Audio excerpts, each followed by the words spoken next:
HOA lady freaks out over property line, calls the cops on me. It sounds crazy, right? But what you're about to hear is even worse than it sounds. One moment, I was standing on my own land, just a quiet day in my backyard. The next, I had a woman screaming at me through the fence. Her face red, her finger pointed, and her words? "This is not your property." I laughed at first, until she pulled out her phone. And within minutes, flashing lights pulled up outside my house. What happened when the cops arrived is something I'll never forget. Welcome, everyone, to HOA Max Stories, the place where real neighborhood drama comes to life. My name's David. I'm just a regular homeowner here in the Midwest, retired now, living on a little piece of land I worked hard for all my life. And if there's one thing I've learned about HOAs, it's that peace and quiet doesn't last for long. Before we jump in, let me ask you a favor. If you enjoy these true HOA battles, go ahead and subscribe. Think of it like a neighbor stopping by for coffee. It costs nothing, but it means the world. And tell me in the comments, where are you watching from? I love knowing which part of the country, or even the world, my neighbors are tuning in from. So there I was, standing in my backyard, thinking it was just another quiet afternoon. The grass was green, the sun was bright, and for a moment I thought maybe today would be peaceful. But I was wrong. Very wrong. I remember hearing footsteps first, sharp, quick steps coming closer to the fence line. When I turned, I saw her, the HOA president, marching straight toward me like she owned the whole world. Her face was red, her hands waving in the air, and before I could even say hello, she shouted, "This isn't your land." I froze for a second. I thought maybe she was joking, maybe just having a bad day, but she wasn't joking. She leaned right into the chain link fence, pointed her finger at me, and her voice cracked with anger. "You need to stop standing there. That's HOA property." I felt my blood pressure rise, but I stayed calm. I said, "Ma'am, this is my yard, this is my property. I've lived here for years." But she didn't want to listen. She kept shaking her head, louder and louder, repeating the same thing. "This isn't yours. This is ours." Now let me tell you something about this woman. She was known around the neighborhood for causing trouble. She always had something to complain about: a car parked too close, a lawn not trimmed right, a trash can left out too long. But this was different. This was her accusing me of standing on land that I paid for with my own money, the land I worked my whole life to own. I tried to explain. I told her about the surveyor, the maps, the documents filed at the county office. I told her, "The line is right here. This is my side. That's yours." Simple as that. But instead of listening, she stepped closer, her nose almost touching the fence. Her voice cracked like glass when she shouted, "I don't care about your papers. This belongs to the HOA." I took a deep breath. Neighbors were starting to peek through their curtains, a couple even stepped out on their porches. I could feel their eyes watching. It was like the whole block was waiting to see what would happen. And then she said it. "If you don't move right now, I'm calling the cops." I laughed at first. I thought there was no way she'd really do it. But then, she pulled her phone out of her pocket. Her fingers shaking, but her voice steady as she dialed. She looked me straight in the eye and hissed, "You'll regret this." I stood there in shock. Imagine, standing in your own yard, on your own land, and someone calls the police on you for trespassing. I felt my stomach twist. Would the police believe her? Would they believe me? All I knew was, things were about to get very messy. I could hear her on the phone, her words flying fast.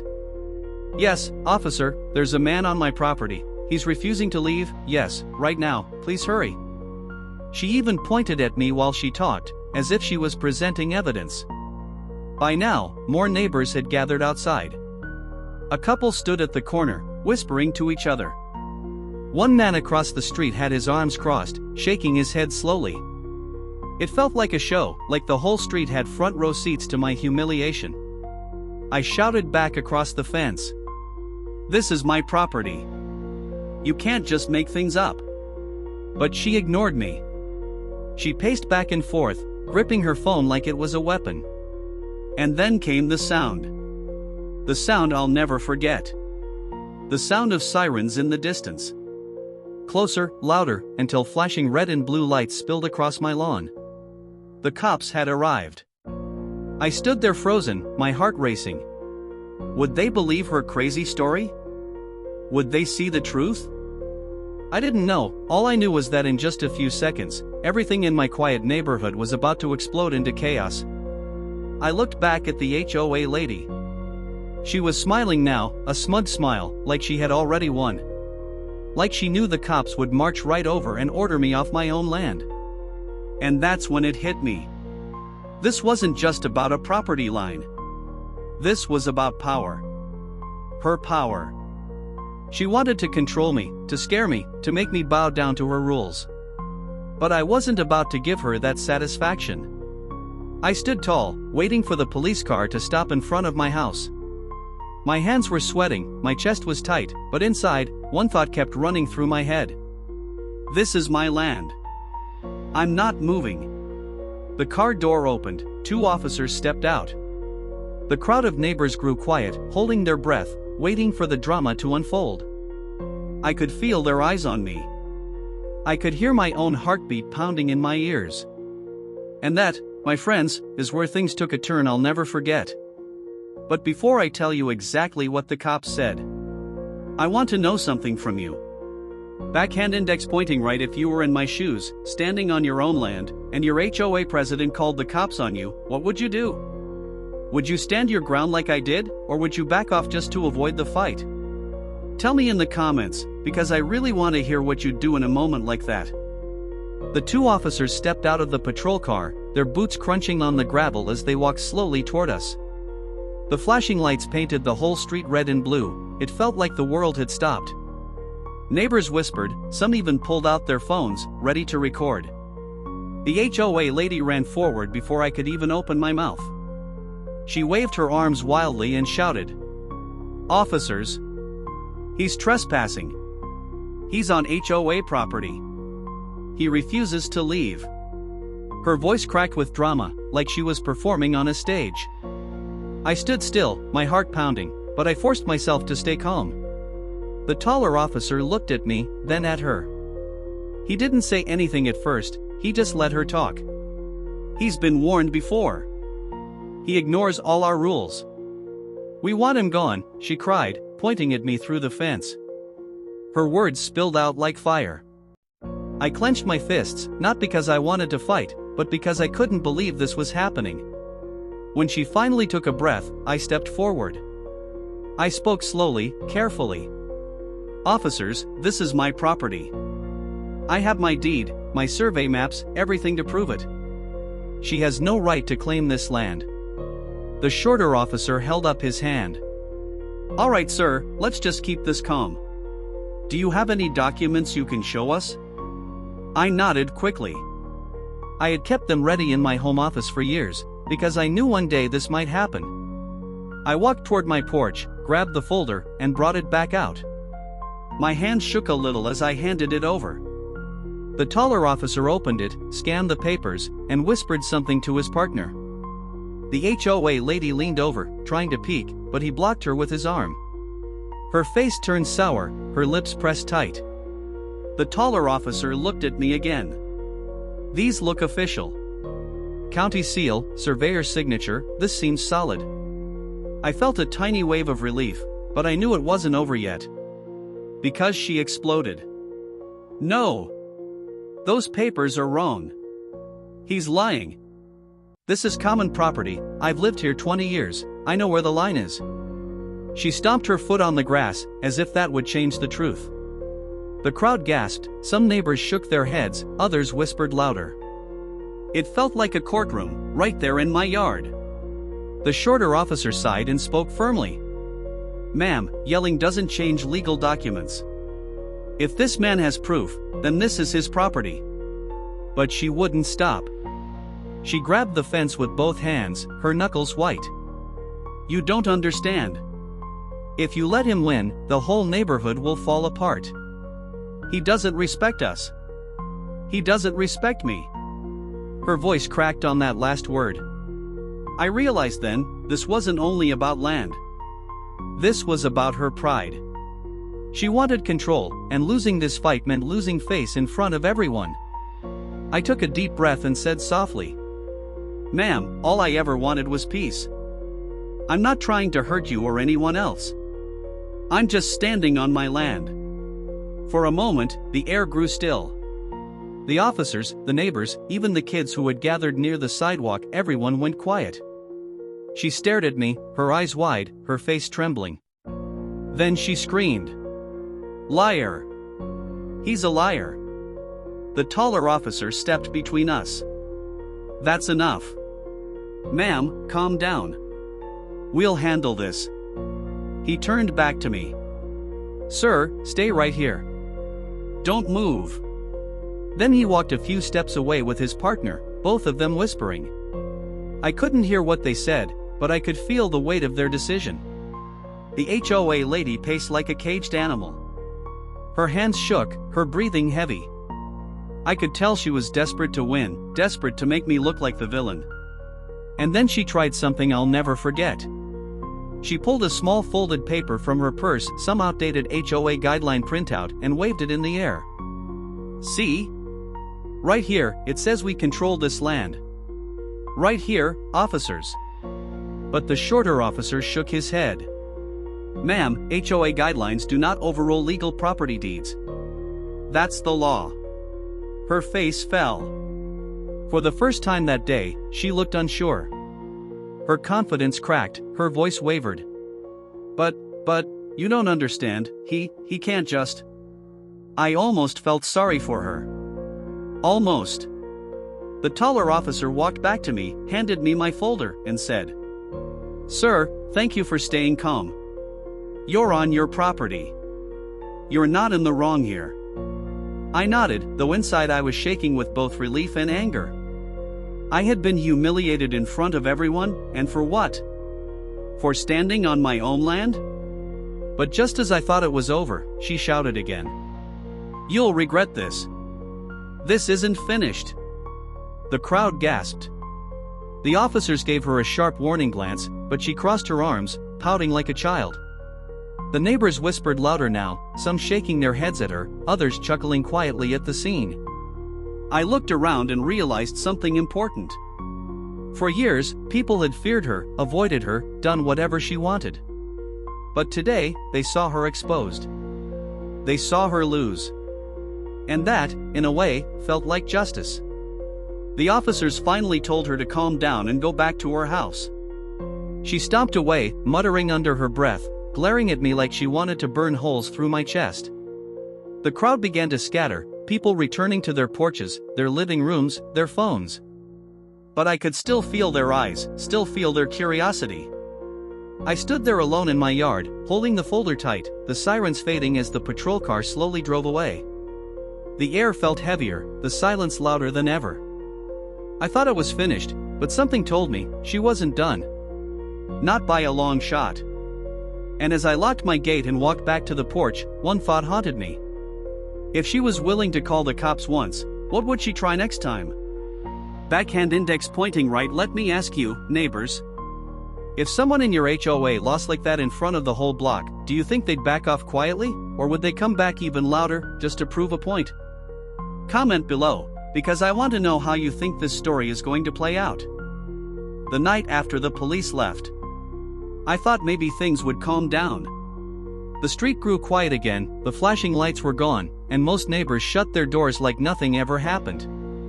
But for me, I couldn't sleep. I sat on my porch with a cup of coffee, staring at that fence. Every creak in the wood, every shadow in the yard, it made me uneasy.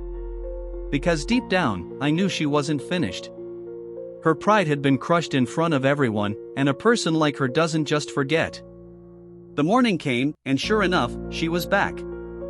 I saw her pacing near the edge of her lawn, a phone pressed to her ear, pointing toward my yard again. She wasn't yelling this time, but I could see the anger on her face. Her lips moved fast, her eyes sharp, and every now and then she glanced at me. She wanted me to see. I stood still, pretending not to care, but inside my stomach churned. Was she calling the cops again? Or was she planning something worse? Later that day, I got my answer.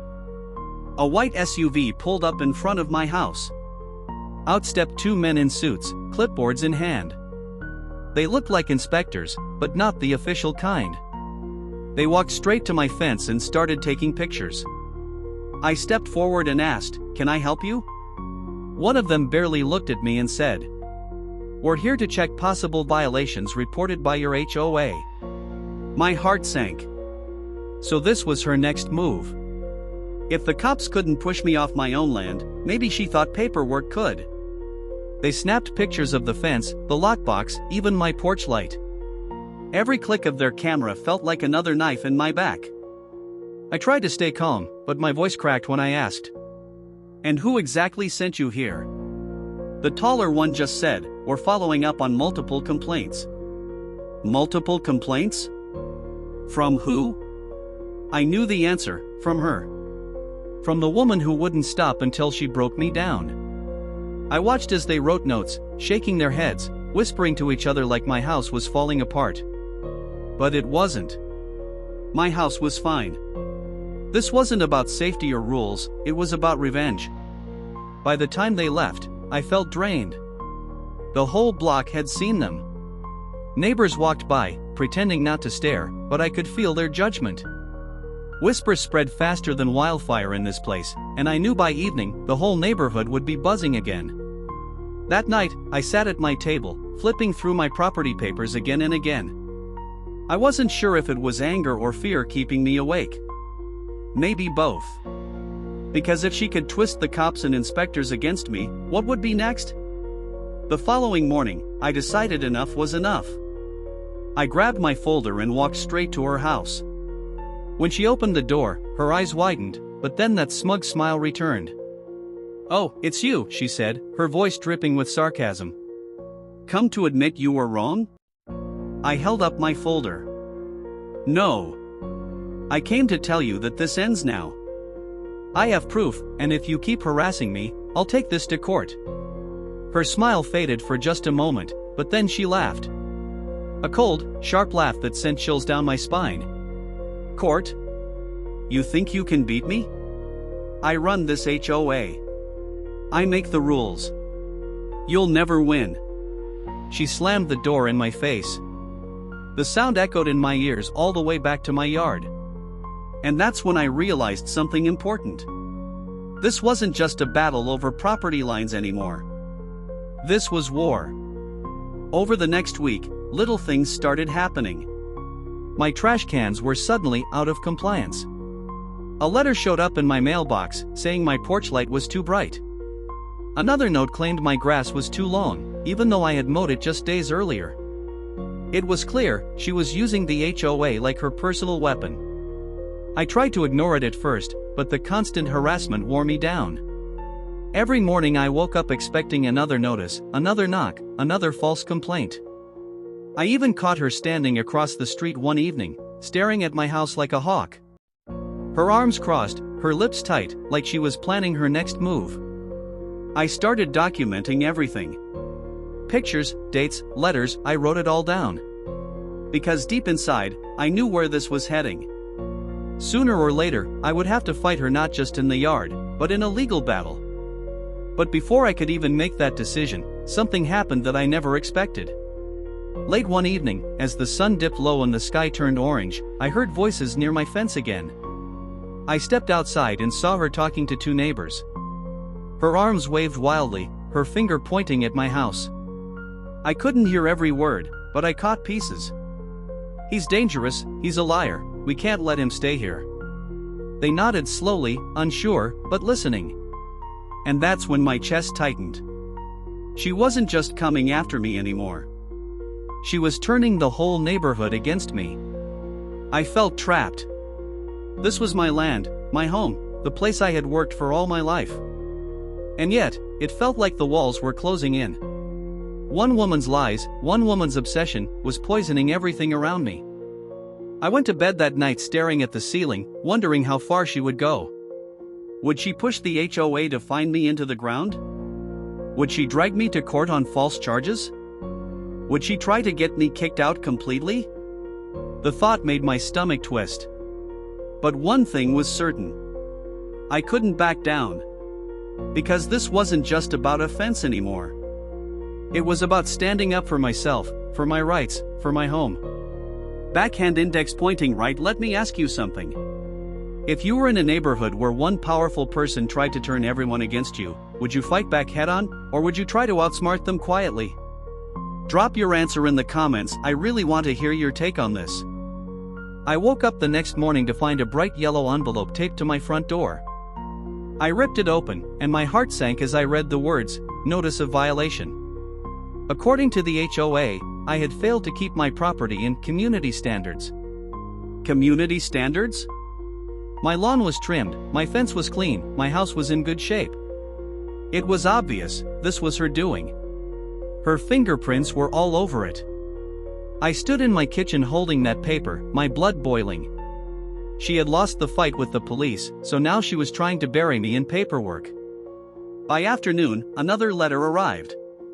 This time, it claimed my porch light was too bright at night. A violation. Another fine. The day after that? My mailbox had a warning for unauthorized decorations. Decorations? The only thing on my porch was a small flag. It felt like every little thing she could twist, she did. And the worst part? She didn't even hide it. I'd catch her walking past my house, clipboard in hand, jotting things down like she was on a mission. Every step she took, every glance she threw at my property, told me one thing. She wouldn't stop until I broke. One evening, I heard voices outside again. This time, a small group of neighbors had gathered by the fence. She was there in the middle, speaking like a politician at a rally. Her hands moved, her voice rose, and every few seconds her finger jabbed in my direction. He doesn't care about our rules, he thinks he's above us. If we let him win, we all lose. Some neighbors nodded. Others looked uncomfortable. But the damage was done. She was planting seeds of doubt, turning my neighbors against me, one by one. I wanted to shout back, to defend myself, but I stayed quiet. Because sometimes, silence is louder than words. And I knew if I gave her a reaction, she'd twist it and use it as proof. Still, inside, I felt crushed. The place that used to be my safe haven was now a battlefield. I couldn't walk outside without feeling her eyes on me. I couldn't mow my lawn without hearing whispers from across the street. Even the kids stopped waving when they rode their bikes past my house. It was like I had become the villain of my own neighborhood. But deep down, I knew the truth. And I knew if I stayed strong, eventually the cracks in her lies would show. A week later, I got another knock at the door. This time it wasn't inspectors or police. It was a delivery man with a thick envelope. I signed for it, opened it up, and froze. It was a notice from the HOA board. They were scheduling a hearing against me. The president, that same woman, had filed an official complaint. She claimed I was violating property lines, disturbing the peace, and refusing to follow rules.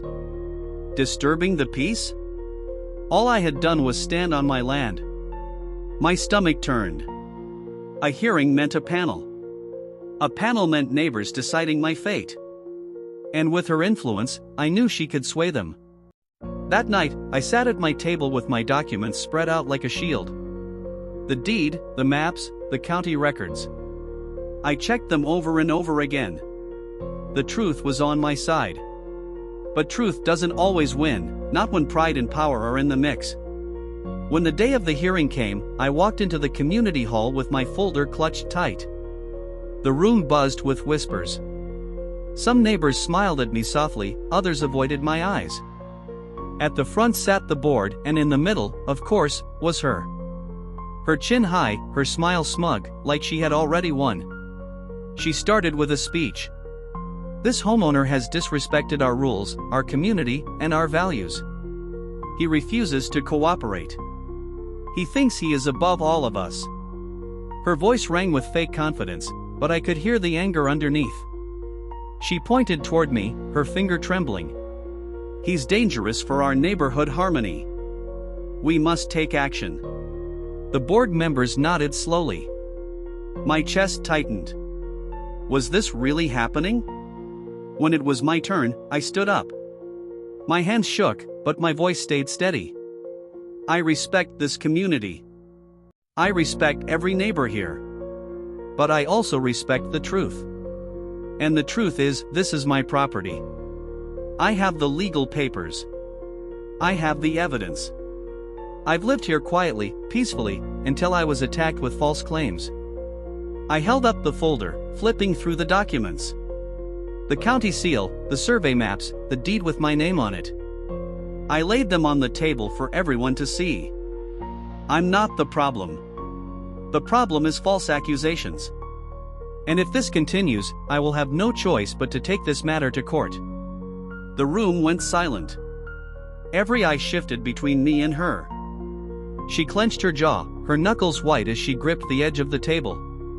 And for the first time, I saw doubt in her eyes. The board members whispered among themselves.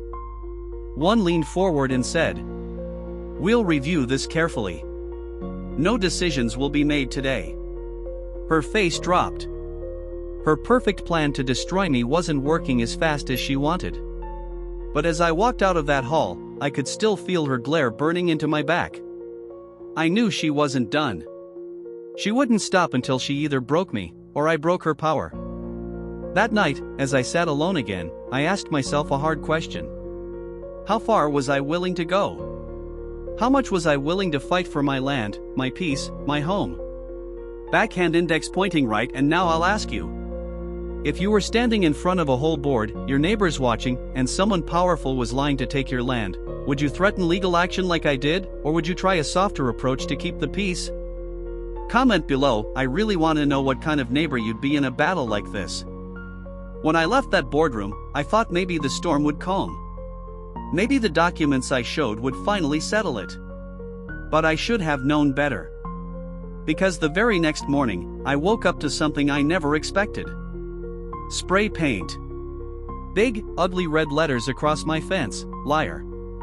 The word burned into my eyes, into my chest. Neighbors walked by, whispering, staring at me like I had done something wrong. I knew exactly who was behind it, even if I couldn't prove it. I grabbed a bucket of water, a brush, and tried to scrub it off. But the paint didn't come easy. And as I worked, I could feel her eyes on me. Across the street, arms crossed, standing on her porch with that same smug smile. She didn't need to say anything. Her silence was louder than words. By noon, another letter appeared in my mailbox. This one wasn't from the board. It was handwritten. No name, no return address, just one short sentence. "You don't belong here." I read it over and over, my hands shaking. This wasn't just HOA harassment anymore. This was personal. I sat on my porch that night, the crickets chirping, the air heavy. I asked myself, how far was she willing to go? Because if she was behind the spray paint, the letter, the complaints, what would be next? A few days later, I found out. I was mowing my lawn when two men I had never seen before walked up the street.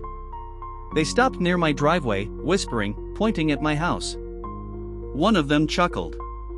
The other shook his head. Then they walked over to her yard, and she greeted them like old friends. She leaned in close, whispering to them too. And when they looked back at me, their eyes were cold. My chest tightened. Was she bringing in outsiders now? Trying to scare me with strangers? It felt like every corner of my peace was being chipped away. That night, I couldn't sit still. I pulled out my folder again, flipping through the documents, making sure I hadn't missed anything. The papers were solid. The truth was mine. But truth didn't keep spray paint off my fence.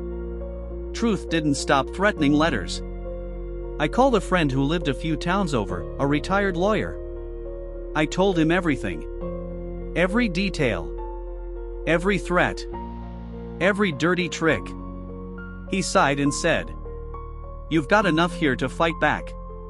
But the question is, do you want to go that far? Did I? Did I want to spend months in court, money out of pocket, stress on my shoulders? Or did I want to wait it out, hope she'd burn herself out? The next morning, my decision was pushed even harder. Because this time, the cops showed up at my door. Again. They said there had been another complaint, noise disturbance. Noise? I live alone. I barely play music. I go to bed early. It was another lie. Another weapon in her war against me. I showed the officers my quiet house, my empty living room, my silent backyard. They shook their heads, embarrassed. "We're sorry, sir. We had to follow up. Have a good day." As they left, I saw her again. Standing there, arms crossed, smiling. She was enjoying this. Every call, every fine, every notice, to her, it was entertainment. That night, I reached a breaking point. I sat down with my coffee and whispered to myself, if I don't fight back now, I'll lose everything. I called my lawyer friend again and said, help me file. If she wanted war, then war is what she would get. The next week was a blur of paperwork. We gathered evidence, letters, photos of the spray paint, copies of every notice. I even asked a few neighbors to write statements about her behavior. Some were too scared. But a couple agreed.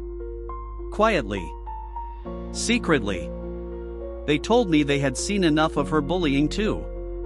When the papers were finally filed, I felt a strange mix of fear and relief. Fear, because I knew this would only make her angrier.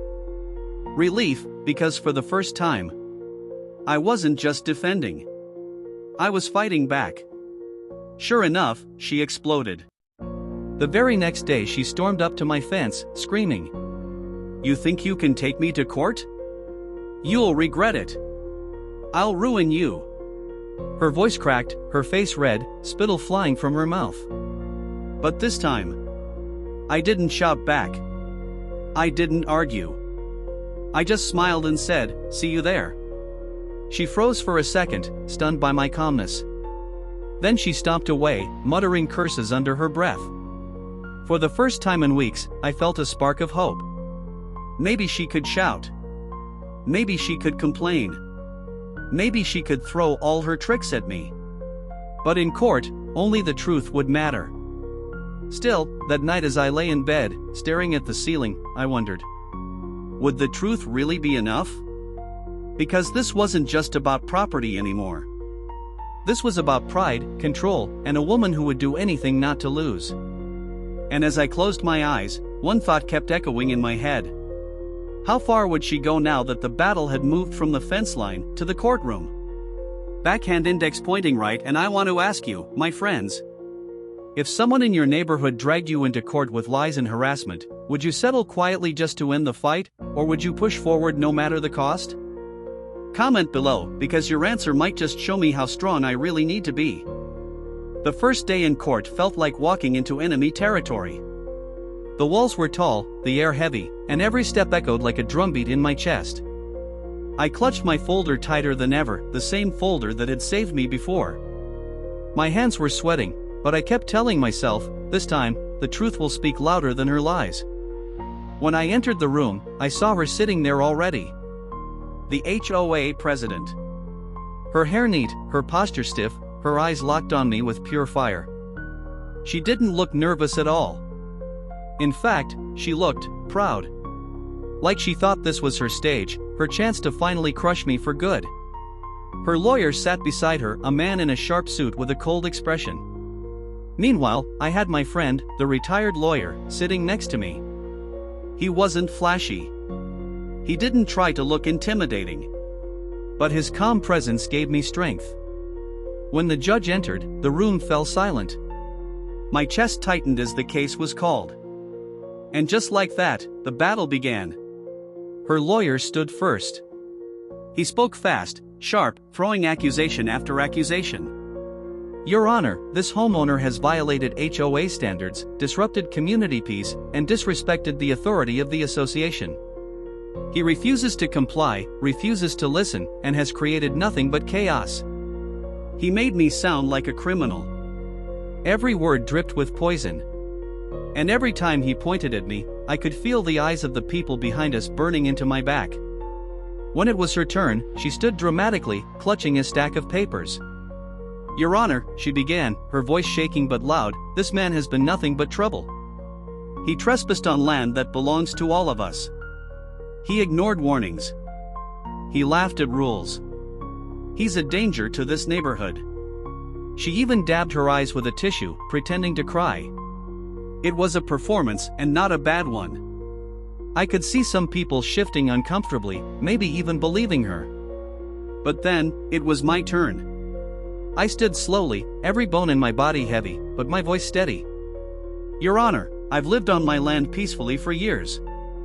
I never bothered anyone. I respected every rule, until false claims started targeting me. I have legal proof, that the land she accuses me of trespassing on belongs to me. I have documents, maps, and even neighbors willing to testify that she has harassed me with false complaints." I laid the papers on the desk, one by one. The deed. The survey maps. Photographs of the spray paint on my fence. Copies of the violation notices. And the anonymous letter that said, "You don't belong here." The judge leaned forward, flipping through the evidence. Her lawyer objected, claiming it was irrelevant. But the judge silenced him with a single glance. I looked at her then, the HOA president. Her face was pale, her lips tight. For the first time, she didn't look so confident. My lawyer spoke next. He explained calmly, methodically, how every document lined up, how every accusation was baseless. He pointed out the county seal, the signatures, the legal boundaries. "The facts are clear," he said firmly. "This man is the rightful owner of his land. What he has endured is harassment, plain and simple." The room was silent again. I could hear my own heartbeat, pounding like a drum. Finally, the judge spoke. His voice was calm, steady, but carried weight. "The evidence presented shows no violation by the homeowner. The property in question clearly belongs to him. The HOA president has provided no valid documentation to prove otherwise." Her face fell. The color drained from her cheeks. She shifted in her seat, clutching her papers like they could somehow protect her. The judge continued. "Furthermore, this court does not look kindly on harassment. The repeated false complaints, the baseless accusations, the attempt to misuse authority, these actions reflect poorly on the HOA leadership." The crowd behind us gasped softly. Neighbors had shown up to watch, and now their eyes were wide with shock. The woman who had ruled with fear and intimidation was being called out in front of everyone. I felt a wave of relief wash over me. For weeks I had been painted as the villain. But here, in this moment, the truth finally had a voice. The judge wrapped it up with final words. "Case dismissed. The homeowner retains his rights. And I strongly suggest the HOA reviews its leadership conduct moving forward." Her lawyer looked defeated. She looked furious. I almost couldn't believe it. It was over. As I walked out of that courtroom, I heard whispers from the neighbors who had come to watch. Some patted my shoulder, others nodded with respect. One older man even said softly, "Good job standing up for yourself. About time someone did." But even as I stepped into the sunlight, a small chill ran through me. Because I knew her. She wasn't the type to walk away quietly. Her pride was shattered, her reputation cracked. And that made her more dangerous than ever. That evening, when I got back home, I saw her again. Standing across the street, arms crossed, eyes locked on me. She didn't say a word. She didn't have to. Her silence screamed louder than her shouting ever had. And as I shut my door, one thought hit me hard. What would she try now that the court had stripped away her power? Backhand index pointing right, and now I'll ask you. If you beat someone like this in court, knowing their pride was crushed in front of everyone, would you feel safe afterward, or would you always be waiting for their next move? Let me know in the comments, because that's the fear I still carry. The day after the court ruling, I thought I could finally breathe again. The papers were in my favor, the judge had spoken, and the neighbors had seen the truth with their own eyes. But when I walked outside that morning, the air felt heavier than ever. She was there. The HOA president. Standing at the edge of her driveway, staring at me like nothing had changed. Her face was calm, too calm, and that scared me more than her screaming ever had. She didn't yell this time. She didn't call the cops.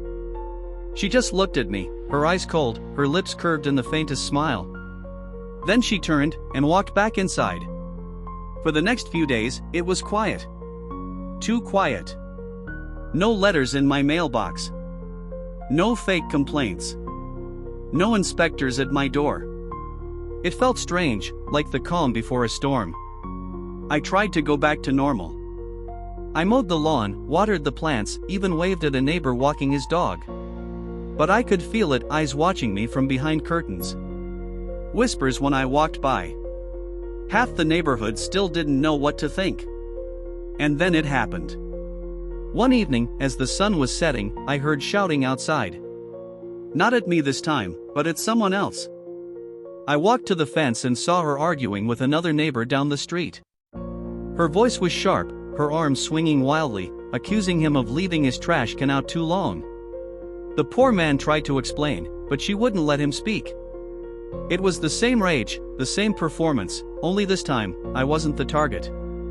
I realized something in that moment. It was never just about me. It was about control. She needed to feel powerful, needed to remind everyone she was in charge. And anyone who stood up to her became her enemy. That night, I sat on my porch and thought about everything that had happened. The cops. The spray paint. The threats. The courtroom. And now, her turning on other neighbors. It was like watching a storm move across the sky, hitting one house, then another, then another. The next morning, a knock came at my door. When I opened it, I was surprised to see two neighbors standing there. People who had avoided me for weeks, even months. They looked nervous, glancing around before they spoke. "We just wanted to say, we're sorry," one of them said. "We believed her lies at first. But after what we saw in court, and the way she treats everyone, we know now. She's the problem. Not you." For the first time in a long time, I felt a weight lift off my shoulders. It wasn't everyone, but it was a start. A few neighbors had seen the truth. And maybe, just maybe, they would spread it. As days passed, the whispers changed. People who used to glare at me now nodded when they walked by. Some even stopped to chat, sharing their own stories of her harassment. It turned out, I wasn't the only one she had bullied. I was just the first to fight back. The more I listened, the more I realized how deep her control had gone. Fines, threats, intimidation, she had used them all for years. And everyone had been too scared to challenge her, until now. The turning point came one evening at a community meeting. The hall was full, the air buzzing with tension. She sat at the front, as always, ready to command the room. But this time, things were different. One neighbor stood up and said loudly, "Why do we keep letting this happen? We saw the court case. We know the truth. Why should we be afraid of her?" Another added, "She's supposed to represent us, not terrorize us." The room erupted. Voices rose, one after another, people sharing stories, complaints, anger that had been buried for years. And for the first time, she had no control. She sat frozen, her face pale, her eyes darting back and forth as the crowd turned on her. Finally, someone made a motion. Vote her out. The room fell silent, then hands began to rise. One by one, almost everyone voted. And just like that, her reign was over. She stormed out of the hall, her footsteps echoing like thunder. No words. No threats. Just the sound of a woman who had finally lost everything she had clung to. I sat there, stunned.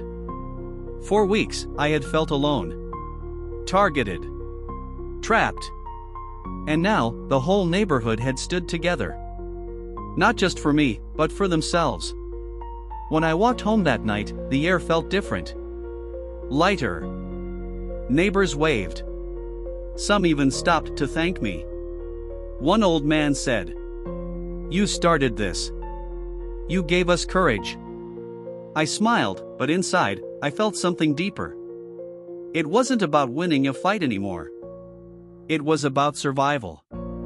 About standing up when it was easier to stay silent. And in the end, it had changed everything. But even now, sometimes late at night, I wonder, where did she go? What is she planning next? Because people like her, they don't just disappear. They wait. They plot. They find another way back. And that thought keeps me awake sometimes, staring at the ceiling, asking myself, what if one day she returns? Backhand index pointing right, and now I'll ask you, my friends. If someone like her got voted out and lost all their power, do you think they'd finally learn their lesson and move on? Or do you think people like that always come back for revenge? Tell me in the comments, I'd love to hear your thoughts.